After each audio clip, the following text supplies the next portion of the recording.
Afghanistan, juillet 1988.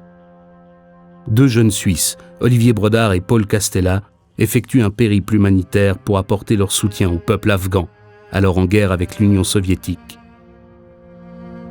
Après avoir franchi clandestinement la frontière pakistanaise, ils effectuent une marche de 20 jours avec dans leur bagage $50 000 destinés à aider la population locale.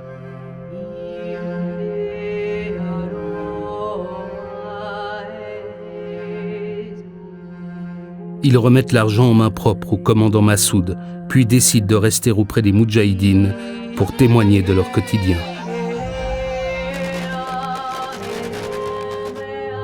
Pendant 4 mois, ils voyagent dans le nord du pays et sont les témoins privilégiés de la lutte afghane contre l'occupant soviétique.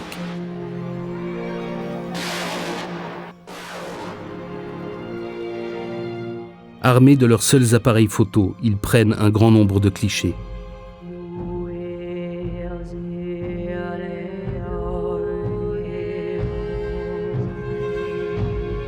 De plus, Olivier rédige quotidiennement un carnet de bord très détaillé. À 21 ans, pour Olivier Brodard, ce voyage est une véritable révélation et change à jamais son rapport au monde.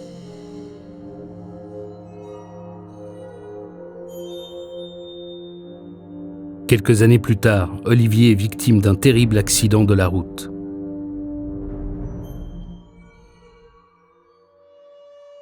Après plusieurs semaines de coma, il finit par se réveiller.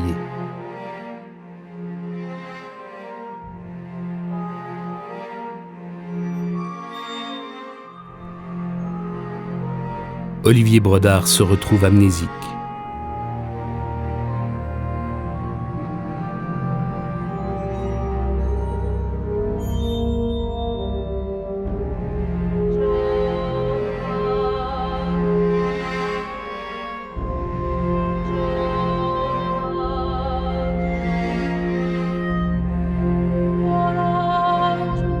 Pour reconstruire son identité, Olivier plonge dans le passé.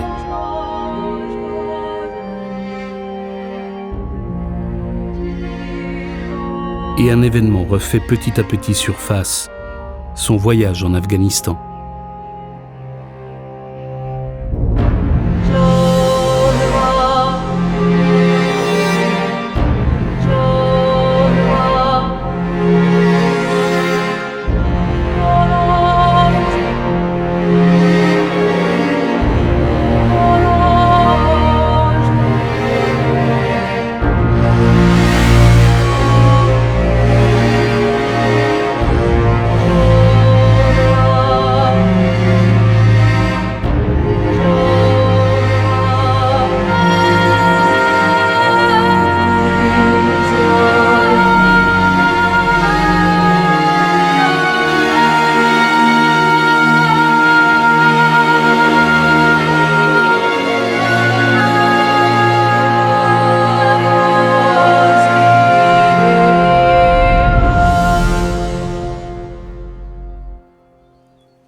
Après avoir suivi une formation de menuisier, Olivier Brodard effectue son service militaire.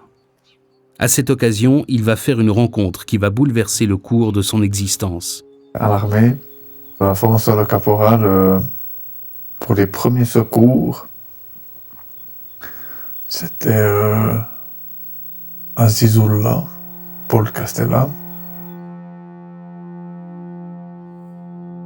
Il était déjà allé en 87 en Afghanistan pour une association suisse d'aide à l'Afghanistan. Mais cette association suisse d'aide à l'Afghanistan, normalement, elle envoie l'argent toujours par banque, par chèque. Et puis là, il a dit non, je préfère aller avec l'argent sur place. Il habitait juste à 300 mètres de chez moi, à Saint-Aubin. Puis de temps en temps, j'allais le voir. Et puis j'ai posé la question une fois si je retourne en Afghanistan, je voulais bien aller avec lui. Il m'a dit, il n'y a pas de problème, je vais partir, tu peux m'accompagner. Et puis c'est comme ça que ça s'est passé.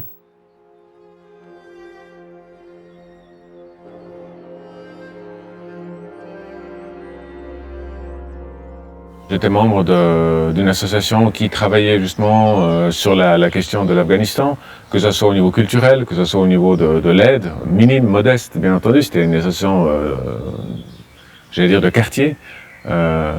Donc en fait, lui était nouveau. Bon, nous connaissions déjà Paul Castella, avec qui nous avions déjà eu des conversations sur l'Afghanistan.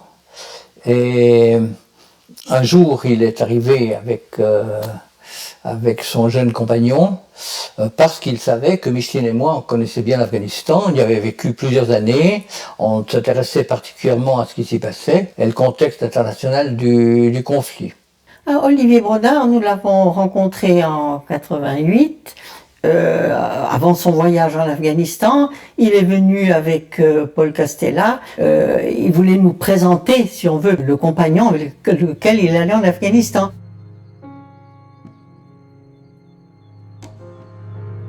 Quand on envisage ce genre de voyage, qui est plus une ambition qu'un projet, parce qu'on ne sait pas exactement comment ça va se dérouler, c'est important de partir avec quelqu'un en qui on puisse avoir confiance, sur lequel on puisse se reposer. Et lui était vraiment la personne idéale.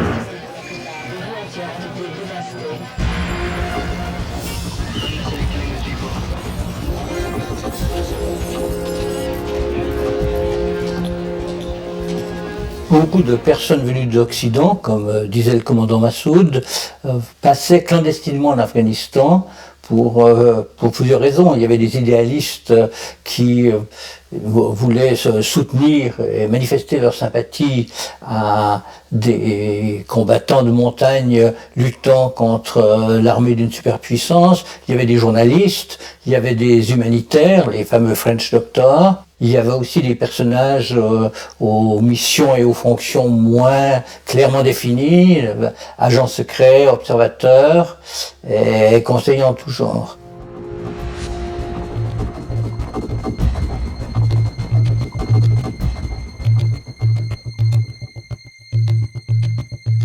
Pour Paul et Olivier, l'objectif du voyage est clair. Amener en main propre au commandant Massoud de l'argent destiné à aider la population victime de la guerre. C'est une destination risquée, c'était la guerre, on en parlait dans les médias. À l'époque, vous savez, l'Union soviétique était encore une puissance redoutable et les combats en Afghanistan étaient très durs.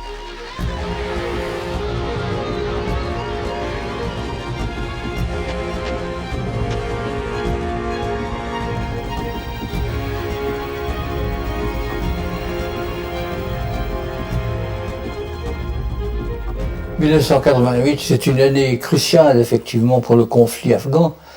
Les troupes soviétiques étaient encore en Afghanistan, la résistance se renforçait et les accords de Genève allaient être signés cette même année, prévoyant le retrait des troupes soviétiques, mais pour l'année suivante. Et on n'envisageait plus guère une victoire des troupes communistes de Kaboul ou des soviétiques. Afin de préparer au mieux ce premier voyage hors de l'Europe, Olivier se documente sur la situation politique et la vie en Afghanistan. Il enregistre et regarde les reportages et documentaires diffusés à la télévision durant les mois qui précèdent son départ. De temps en temps, je pense, il y avait des reportages. Je les enregistrais, je les enregistrais quand c'était en semaine, je les enregistrais à mes parents, comme ça je pouvais, en parenthèse, m'éclater le week-end en regardant ces reportages.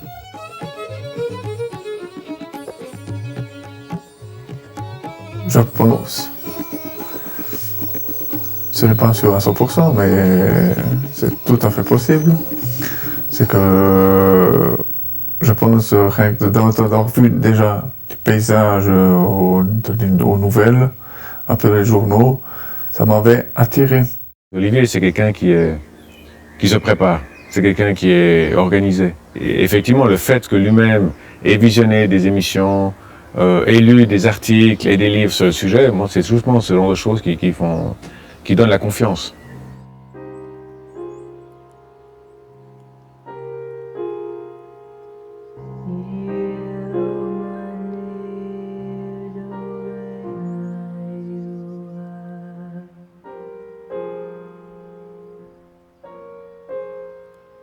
Yeah. Durant les dernières semaines de préparation, les deux amis tentent de rassembler un maximum d'informations, tout en restant le plus discret possible quant à la véritable destination de leur voyage. Donc ils partaient à ce moment-là, en juin 88, et ils sont venus nous voir peu avant.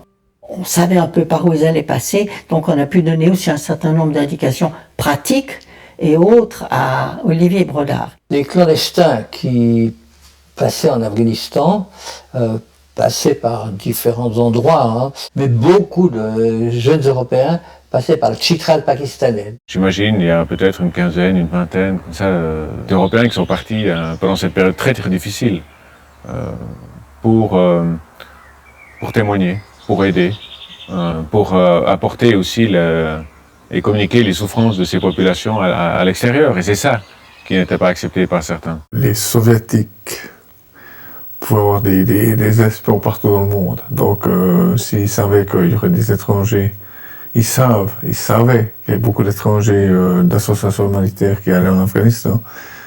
Alors ils pouvaient faire, je ne sais pas quel terme utiliser, ils pouvaient faire des tueries ou bien empêcher les associations humanitaires d'aider les Moudjahidines. C'est pour ça qu'il m'a dit, il ne faut pas le dire à personne.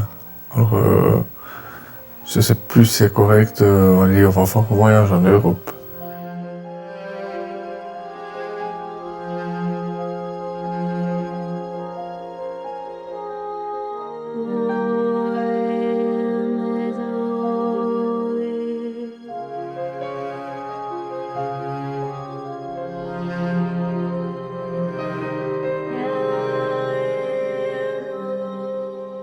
Je pense pour lui, il y avait, et pour moi peut-être dans une moindre mesure, mais pour lui en tout cas, c'est une question simplement de ne pas alarmer les parents ou les amis que l'on aime et qui nous aiment, parce que bon, c'est pas une destination de vacances.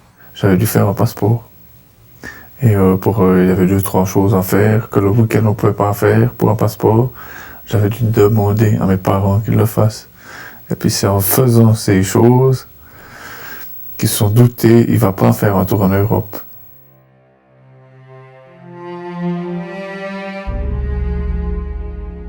Toute cette période était un petit peu secrète et mystérieuse, puisque la préparation du voyage a été tenue secrète. Finalement, c'est que 3 jours avant de partir qu'il a dévoilé à toute la famille la destination de son voyage, donc l'Afghanistan.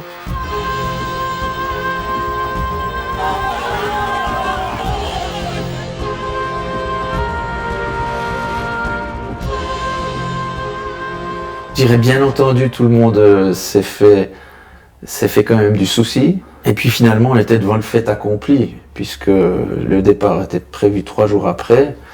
Mais il y avait toute cette peur de voir partir, pour nos parents, de voir partir leur enfant pour une telle destination. Je le savais que je partais en Afghanistan. On sait où tu vas en Afghanistan. Je dis pas, ah non, pourquoi? Et là, maman m'a expliqué pourquoi. Après coup.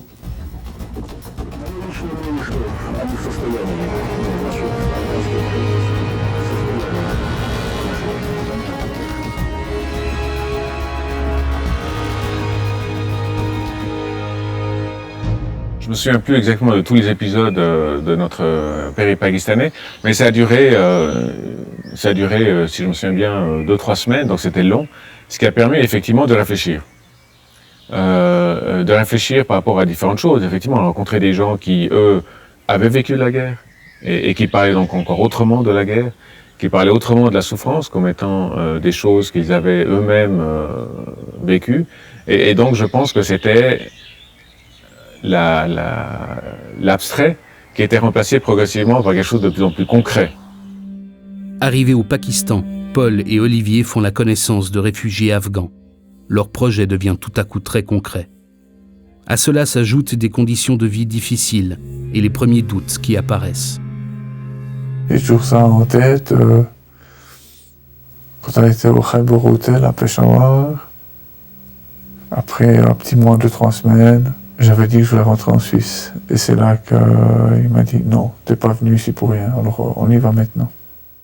je veux dire, c'était pas facile, il faisait très chaud, on mange différemment, l'hygiène est quand même précaire, donc on tombe malade, des genres de choses. Donc, ça fait réfléchir, effectivement. Est-ce que je tiendrai? Est-ce que je serai à la hauteur, etc. Donc il y a beaucoup de questions, effectivement, qui viennent à l'esprit et qui peuvent faire douter.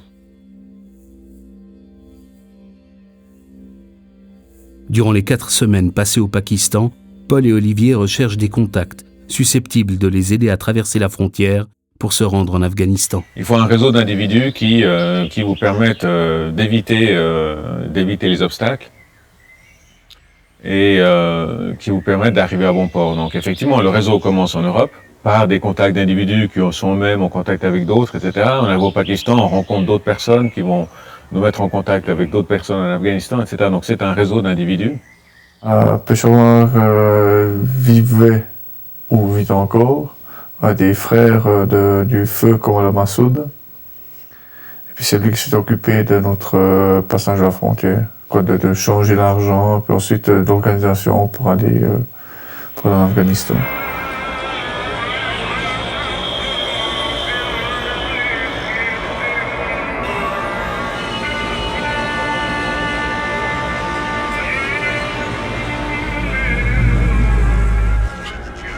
Vendredi 3 juin 1988, Pakistan, Peshawar. Le taxi nous conduit au Sadar Bazar, et plus précisément au Raiber Hotel.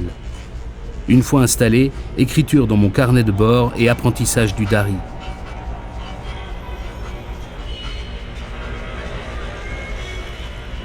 Ensuite, vers 13h15, départ pour prendre un bus qui va nous conduire vers les extérieurs de Peshawar pour rencontrer un ami de Paul qui connaît le frère de Massoud.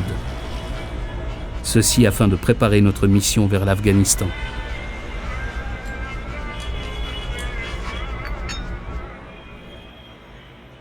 Un jour, on nous a dit, voilà, ce sera aujourd'hui ou cette nuit, et en général, c'est la nuit, qu'on passe la frontière, parce qu'évidemment, elle est moins bien gardée.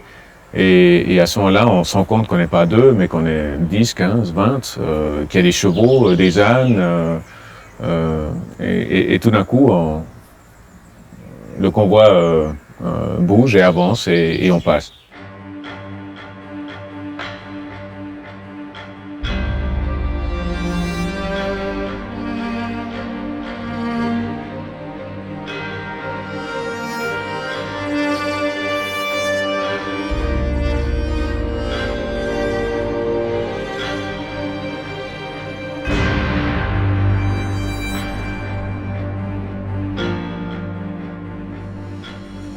Passer clandestinement la frontière pour apporter une somme, qu'elle soit grande ou petite, dans des montagnes assez écartées, c'est un exploit.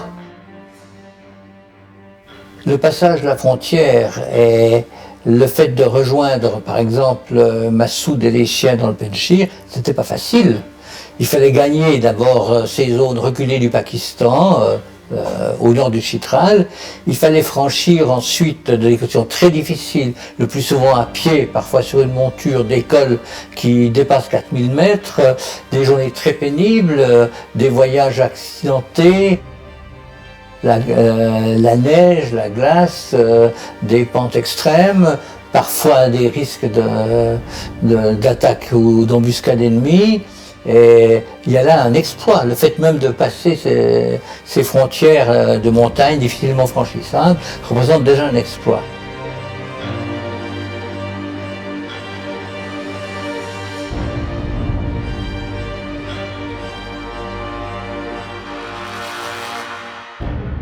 Ce qui est difficile dans cette aventure, dans cette marche, c'est qu'on ne sait pas quand on peut s'arrêter, on ne sait pas quand on aura à manger, on ne sait pas, etc. Donc, on est mouillé, mais on ne sait pas quand on pourra se changer, etc. Donc, c'est vrai que c'est pas une marche, il faut en tout cas pas l'imaginer comme une marche telle qu'on peut la faire dans le Jura ou dans les Alpes. Sur une photo, j'ai un ami Azizullah qui est bien pâle, bien en mauvaise position parce qu'il est plus que malade.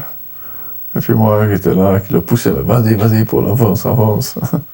Et là, Olivier, elle aura été très solidaire. Ce qui est justement dans ce genre de situation d'être à deux, de partager les doutes, et de partager les épreuves. Ce qui est intéressant, ce sont des routes dans les montagnes, donc il n'y a pas de nombreuses routes, il y a un sentier en quelque sorte. Donc on croise les gens. On croise des gens qui arrivent dans l'autre direction, ou des gens qu'on dépasse, ou qui nous dépassent. Et ces rencontres sont des moments où justement on essaye d'obtenir de l'information. Où se trouve la première halte, ou la prochaine halte, ou le col est à combien, etc. Donc c'est des moments privilégiés où on essaye de grappiller un tout petit peu d'informations qui permettent de soulager un peu cette angoisse parfois même.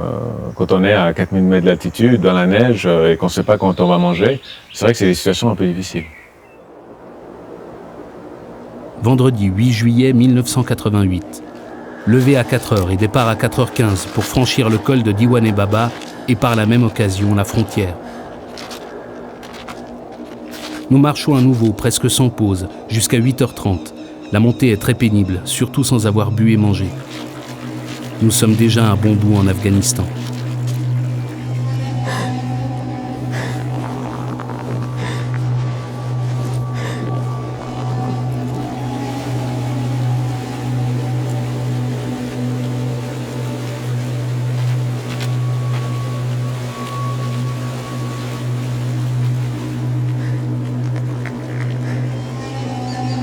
Une heure de marche et nous arrivons à un abri. Il est 14h15. Les guides décident de passer la nuit là et d'acheter un mouton pour la bouffe du soir. L'endroit est idyllique. La rivière forme un lac aux couleurs magnifiques dans le fond de la vallée. Je sais qu'on a passé à travers beaucoup de villages. Et puis, j'ai toujours en tête Dashterewat, c'est le premier village de la vallée du Panjshir. Panj, 5, Shir, Lion, donc la vallée des 5 lions. Et c'est là que le Somalie donnait l'argent au feu commandant Massoud, qui est d'ailleurs venu nous rendre visite.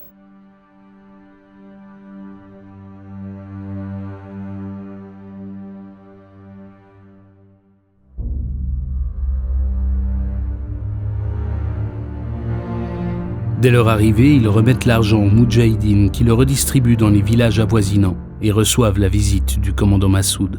Je pense qu'il y a indéniablement une grande joie. La joie est double. Premièrement, c'est d'avoir effectivement des moyens d'acheter différentes choses, la nourriture, etc. Donc ça, c'est évidemment une joie qui est très grande. Et en plus, quand on a les gens qui l'amènent, parce qu'on peut recevoir des sacs sans personne qui l'accompagne, mais là, c'était non seulement des moyens pour survivre, pour panser des plaies, mais c'était des gens qui les amenaient, des gens qui venaient de l'extérieur. Donc à la première joie s'ajoute une seconde qui est l'impression pour les gens sur place de ne pas être abandonnés. Et je pense que, outre ce premier objectif qui était d'apporter cette aide, c'était aussi de récolter des informations sur la situation humanitaire dans ces régions pour témoigner justement. On avait aussi cet objectif-là qui n'était pas clairement défini. On n'avait pas de mandat journalistique, on n'avait pas de rien de tout ça, mais c'était plus essayons, voyons ce qu'on peut faire pour, outre amener de l'aide, c'est aussi ramener en Europe et en Suisse quelque chose. Donc de ne pas revenir les mains vides.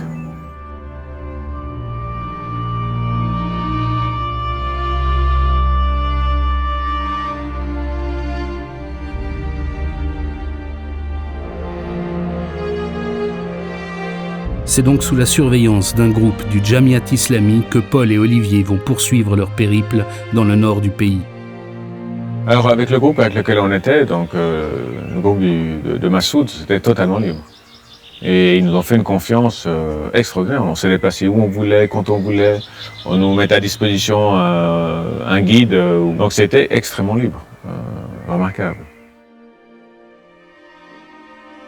Avec lui, on était sous son influence pour se balader, pour visiter le nord du pays. C'était avec son parti qu'on aille n'importe où.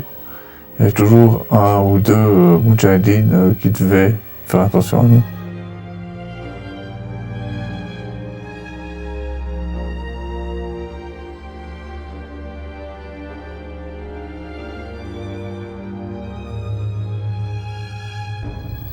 Une fois, nous sommes montés, je ne sais plus le nom, parce que les Moudjahidines allaient faire une attaque contre les communistes le long de la route du Salang.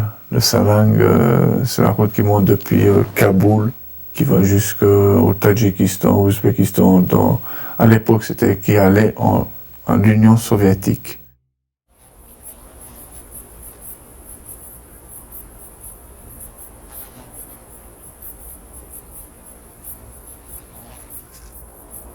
Lundi 15 août 1988, vers 14h45, une explosion d'obus juste au-dessus du poste militaire surprend tout le monde.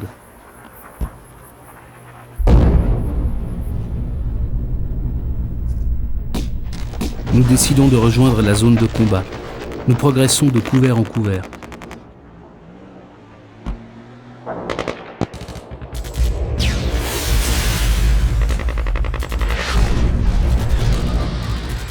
À la jumelle, j'observe le convoi et quelques types qui commencent à piller le camion de tête.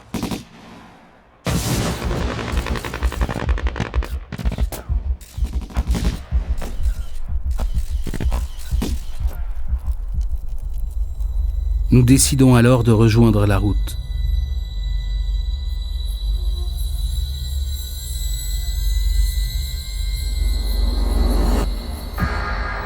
Et à un moment donné, les Moudjahidines sont venus et nous ont dit oh, je ne sais plus comment dire, partez, partez, partez, parce qu'il y a les soviétiques qui arrivent. Et nous on dit non, non, on reste pour prendre des photos et tout. À un moment donné, on est quand même monté, parce qu'on avait vu des chars soviétiques qui arrivaient. Et peut-être une dizaine de mètres plus haut, qu'on a pris plusieurs photos où les Moudjahidines discutaient avec les soviétiques. Puis ça, j'ai la photo. Je crois que Massoud, il avait passé un accord avec les soviétiques le long de la route du Sanag. Le retrait soviétique étant agendé, les Russes n'interviennent plus dans les combats qui opposent encore les Moudjahidines aux communistes afghans. Ces derniers, désormais seuls face aux résistants, livrent leur dernière bataille. Paul et Olivier assistent ainsi à de nombreux combats, mais toujours en retrait, afin de garantir leur sécurité. Quand on voit la guerre, on se rend compte des horreurs aussi qu'a la guerre. Donc on n'a pas forcément envie de contribuer à ça. Et le fait de prendre des photos aussi nous empêche nous préserve d'être complices finalement de ces horreurs. Donc eux se battaient pour des raisons qui leur étaient propres. C'était leur pays, leurs gens qui mouraient, etc. Donc ils avaient une raison. Nous, le fait de témoigner, je pense, était jugé suffisant.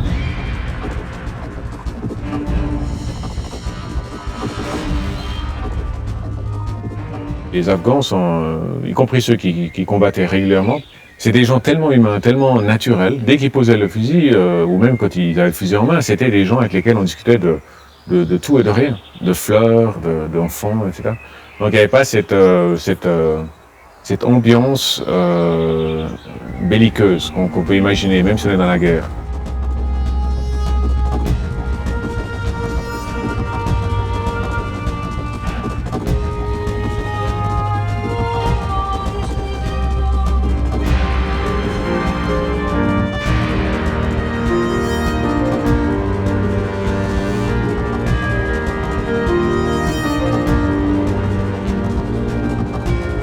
C'est une culture différente. Puis je pense c'est également pour cette raison quand il y a des gens qui sont inconnus, d'autres que dans un village ne connaissent pas, ils les accueillent.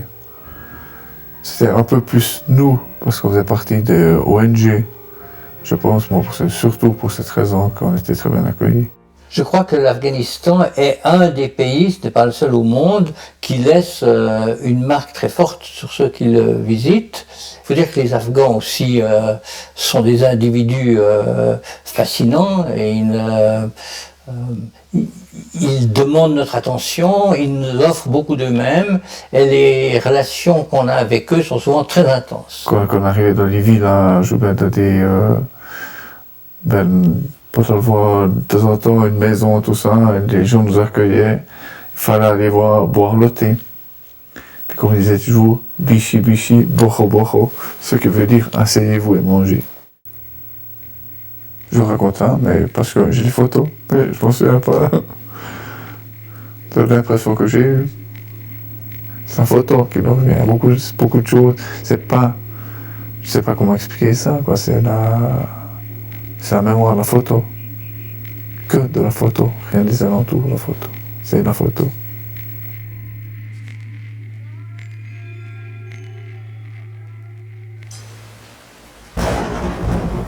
Mercredi 24 août 1988. Nous subissons notre première pluie en Afghanistan.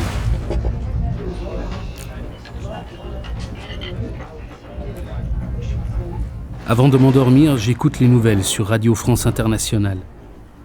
Police a attaqué des grévistes en Pologne, échange de coups de feu entre réfugiés afghans et combattants de la foi près de la frontière irano-afghane, massacre dans un pays africain, trouble au Soudan, relance du débat sur la peine de mort en France après l'assassinat d'une fillette de 5 ans. Pluie diluvienne au Tchad, Beckenbauer a fait appel à 5 nouveaux joueurs pour sa tournée européenne.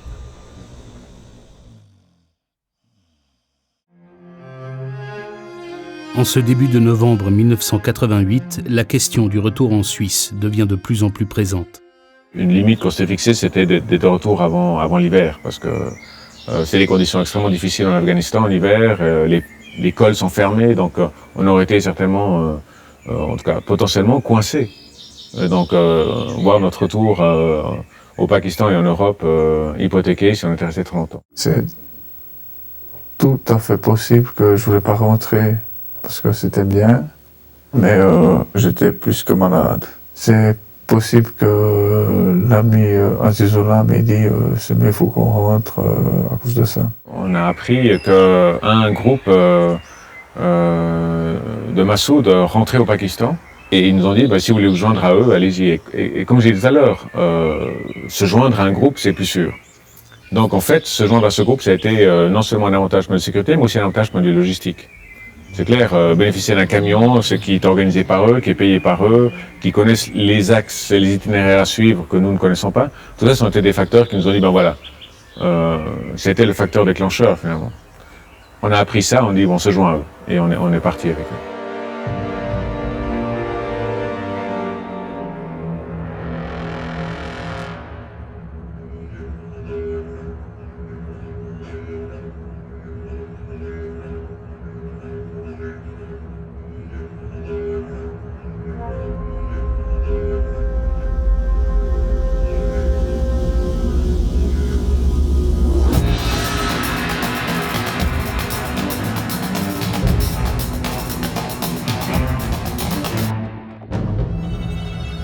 Le voyage jusqu'au Pakistan dure une dizaine de jours. Le trajet qu'emprunte le groupe auquel Paul et Olivier se sont joints se déplace passant de camion en voiture, dans des conditions de sécurité parfois précaires. C'est toujours une chose qui me restait, c'est durant le mois de novembre. On regagnait le Pakistan en voiture, tout, et à un moment donné, on avait dû se mettre à couvert parce qu'on se faisait bombarder. Je ne sais pas si c'était des balles amicales ou pas, mais je ne pense pas que c'était des balles amicales. Et puis, on vient là pour vous aider, et on ne peut plus partir sans être en vie, on se fait bombarder. C'est juste ça qui m'a un petit peu marqué. Quand tu marqué, c'est ce qui m'a marqué en relisant mon livre de bord, c'est tout. Mais sur le moment, je ne sais pas quelle impression j'avais eue. Jeudi 10 novembre 1988, levé 5h30. Après la prière, nous allons jusqu'au véhicule.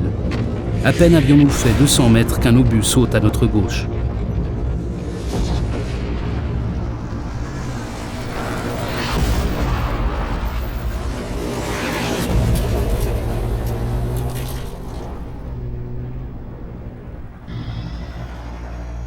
Après l'arrêt des coups de feu, nous rejoignons un endroit sûr pour le déjeuner.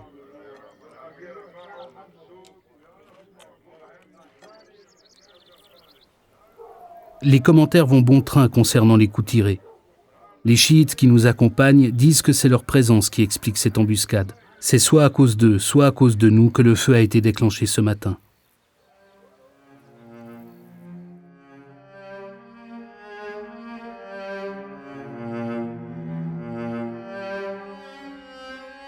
Finalement, Paul et Olivier regagnent le Pakistan et sa capitale, Islamabad, sains et saufs.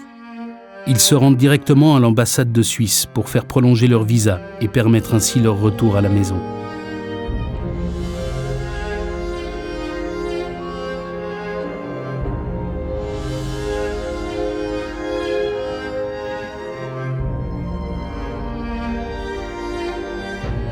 Lorsque Oli était rentré de voyage, J'ai découvert en fait tous ces récits, toutes ces photos, tout ce qu'il avait emmené, ramené de voyage. Et puis aussi finalement d'apprendre que le but du voyage avait été atteint puisqu'ils avaient rencontré le commandant Massoud.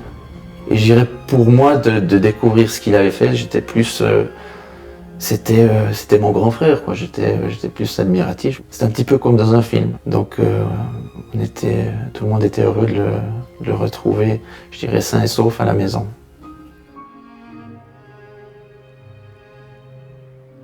Je pense que ça a été pour lui un grand tournant dans sa vie. Je pense au niveau de la découverte du monde, d'autres cultures, d'autres religions, d'autres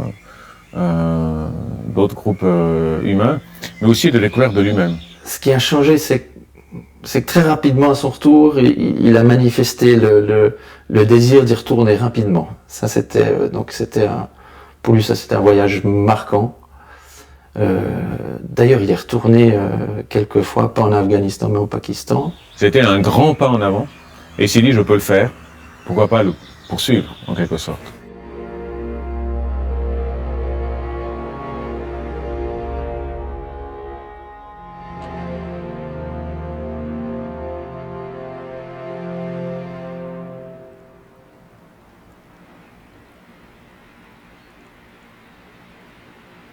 C'est pas coup que je l'ai pris, lui il est là, fabuleux petit carnet. C'est possible, c'est tout à fait possible que ça soit Azizullah. Il m'a dit c'est bien, si t'écris ce qu'on fait, notre voyage, comme ça tu te rappelles après au moins. Tu sais où t'es allé, tu sais ce que t'as fait et tout. Et puis je pense, c'est pour cette raison que je l'ai écrit. Je redécouvre. Quoi, je redécouvre. Non, mais il n'y a rien qui se passe dans mon cerveau. On peut pas, ah ouais, oui, ah non, ah ouais. Rien du tout. Je ressens rien. C'est comme on regarde les photos, quoi. Il n'y a que la photo. Rien qui se passe. Souper, chorba, mouton, pain, thé, raisin. Suite, sans discussion, puis dodo. Donc c'est dès le soir. Oublie. Lors de notre premier voyage à Taroukan, on avait aperçu un renard le long de la route. Pourquoi ai-je écrit ça? Bon. Je pense qu'il y a également la chasse au renard. Bravo.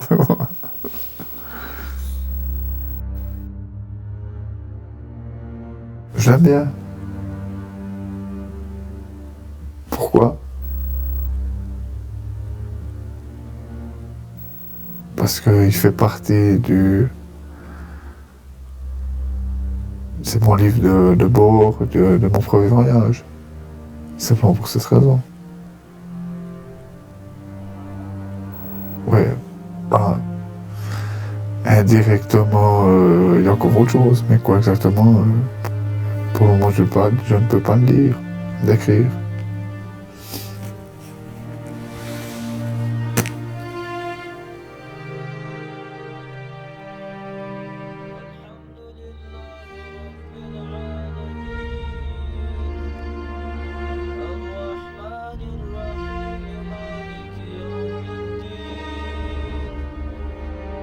« 6 février 1994. Ce soir-là, Olivier assiste à une soirée de soutien en faveur d'une association humanitaire. On avait passé en fait toute la soirée ensemble, avec ma sœur, enfin avec notre sœur. Et je crois que c'était la première fois qu'on se retrouvait les trois. Il y avait également d'autres personnes, mais on se retrouvait les trois frères et sœurs réunis hors du cadre, je veux dire familial, sans nos parents. Donc on a passé toute la soirée ensemble, une partie de la nuit. Et puis c'est en fait à 9h le matin, notre maman m'a téléphoné pour nous annoncer la nouvelle. Donc Olivier avait fait un grave accident de voiture. Je me suis endormi au volant de ma voiture. Et puis, vu que je suis menuisier, j'aime bien le bois. Mais il y a un arbre qui m'a bien accueilli. Et j'ai failli mourir. Nous sommes allés à Lausanne aux Chuves, voir Oli. Et puis, son état est assez critique. dans les pays en guerre, où des bains nous passent tout près, ou vivre une autre vie, la vie différemment, on risque la vie partout. Au bout de 3 semaines, je crois, oui, il a commencé à ouvrir les yeux. Et puis c'était un sentiment, je dirais, d'impuissance, de le voir allongé, avec les yeux ouverts, le regard vide.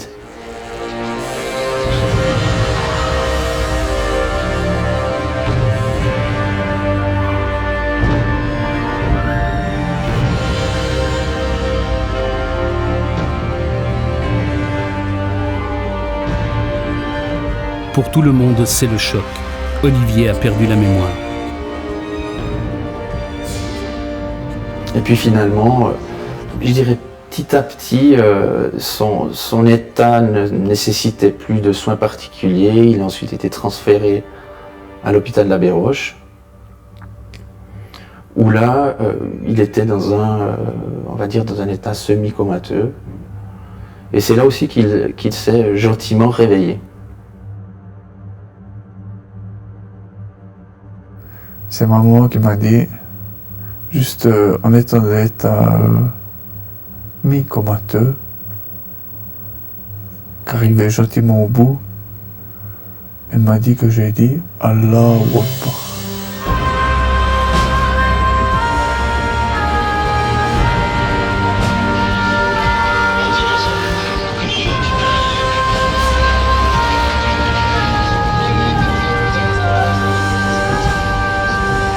Moi, j'ai l'impression que l'Afghanistan exerce une attraction extraordinaire, extraordinaire.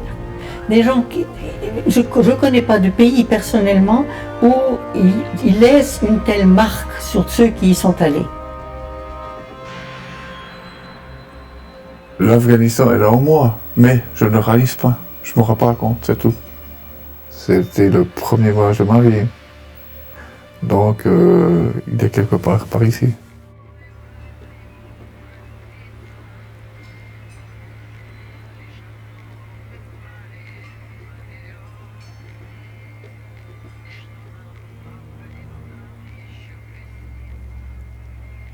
Le passé afghan d'Olivier refait peu à peu surface.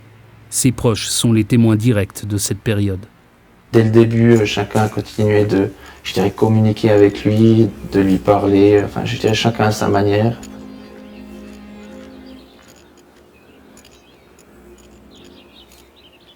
Quand j'ai commencé à un peu voir les choses, maman qui m'a dit, tu m'as demandé qui c'était l'homme avec moi. Et c'était mon papa. Je dirais que nos parents ont fait vraiment un énorme travail. Ils sont vraiment occupés de lui.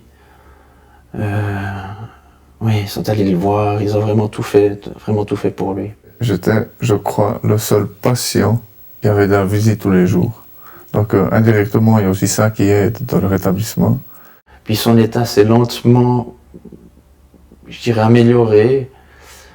En tout cas suffisamment pour ensuite aller dans un centre de rééducation, où là, un programme de plusieurs mois l'attendait.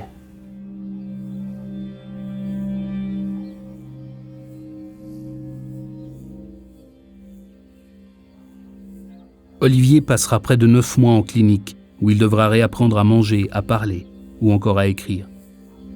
C'était assez difficile de le voir en même temps progresser, et puis on se demandait toujours jusqu'où il allait progresser en fait. Mais c'est sûr qu'il existe Oli avant l'accident, et il y a Oli après l'accident.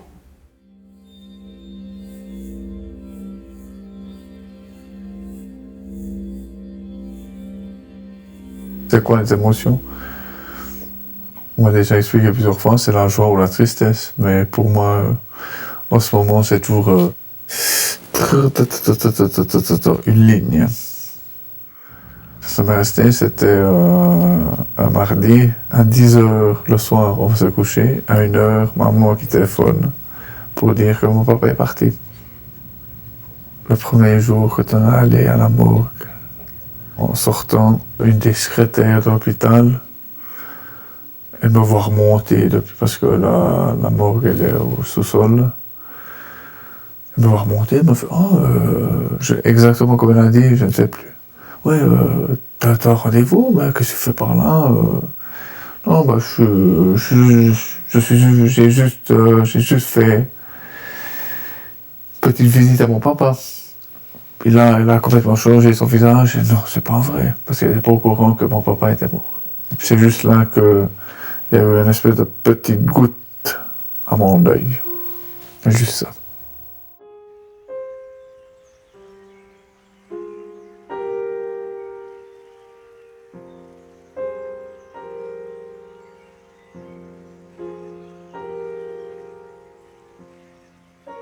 Après une année et quelques mois, il est rentré à la maison.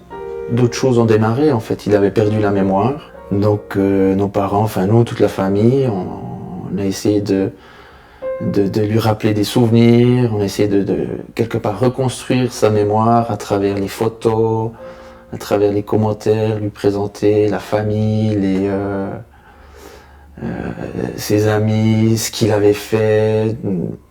Et pour lui, bien sûr, ce qu'il a aussi marqué, c'est de retrouver ses photos, les voyages qu'il avait faits. Ça a été une découverte importante pour lui.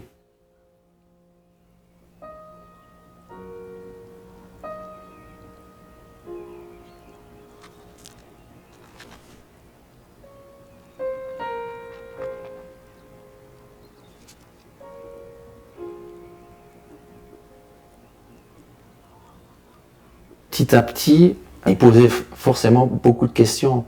Pourquoi il était parti là-bas, ce qu'il avait fait, il était surpris de découvrir qu'il était parti en Afghanistan, de voir tout ce qu'il avait ramené. Puis je dirais assez rapidement, il s'est intéressé à tout ce qui se passait en Afghanistan. Il a retrouvé ses habits qu'il avait mis lors de son voyage, qu'ils n'ont plus quitté et qu'il porte toujours actuellement.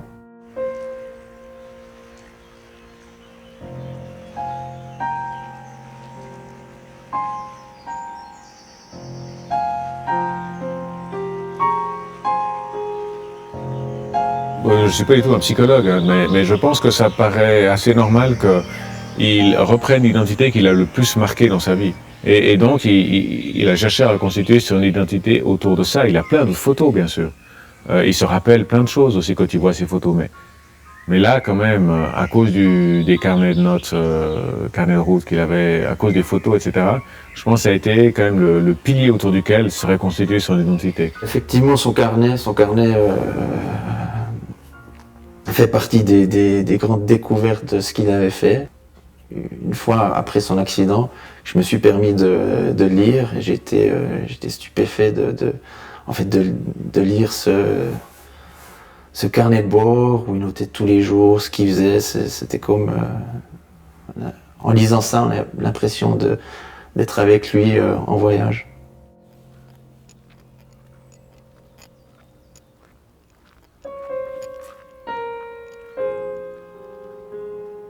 Ce carnet ne l'a plus quitté depuis qu'il l'a découvert. Après ça, il a aussi lu.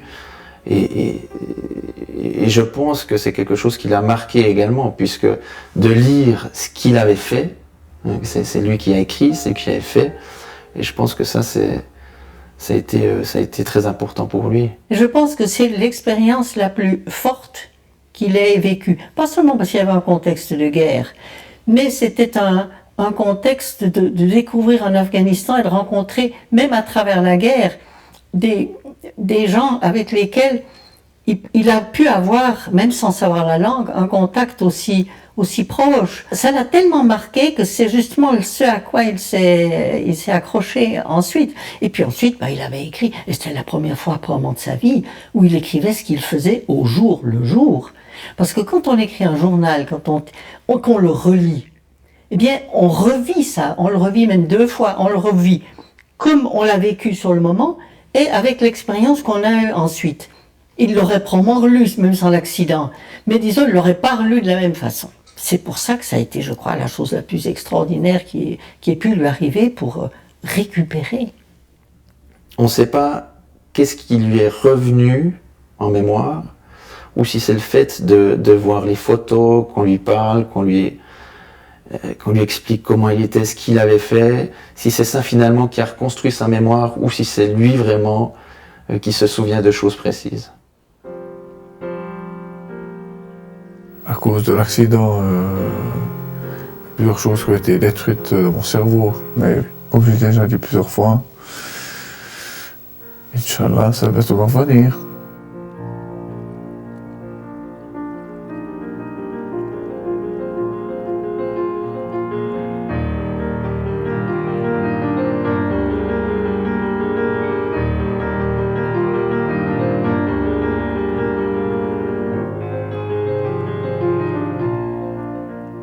Ouais, on peut imaginer qu'est-ce qu'aurait été sa convalescence sans ce voyage. Sur quoi est-ce qu'il se serait concentré? Ça, je ne sais pas. Intéressant. Non, Olivier, c'est une leçon de vie pour chacun d'entre nous, je pense. À mon avis, il est très intelligent, très intelligent, parce qu'il sait maintenant au fond exactement jusqu'où va sa mémoire et ce qu'il est obligé de prévoir pour avoir une vie normale. Il est marié, il a des enfants, il voyage beaucoup plus que nous. Incroyable. Même après son accident, il était parti, je crois, en Nouvelle-Zélande, apprendre l'anglais. Maintenant, il fait de nouveau un tour du monde. Il trouve toutes sortes de moyens pour pouvoir travailler, gagner sa vie, élever ses enfants. Moi, je trouve que c'est extraordinaire que ce soit, disons, à partir de ce rapport qu'il a eu avec l'Afghanistan pendant quelques mois, qu'il soit arrivé à se reconstruire toute une vie jusqu'à pour la fin de ses jours.